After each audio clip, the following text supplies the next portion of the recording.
लेकिन ये साला कर क्या रहे हैं?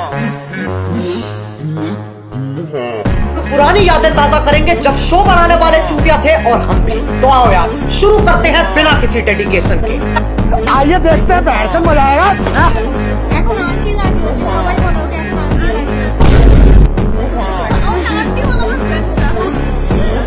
बाप रे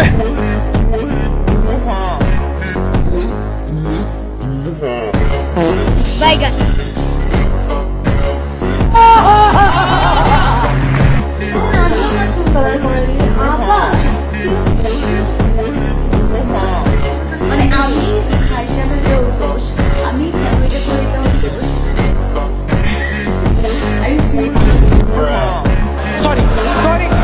হ্যালো এভরিওয়ান, কি অবস্থা সবাই, কেমন আছো? তো আজকে অনেকদিন পর শাড়ি পরবো। এই শাড়িটা পরার জন্য একদম ওয়েট করছিলাম যে কবে শাড়িটা পরবো। আজকে ফাইনালি পরে ফেলছি। আর এই শাড়িটা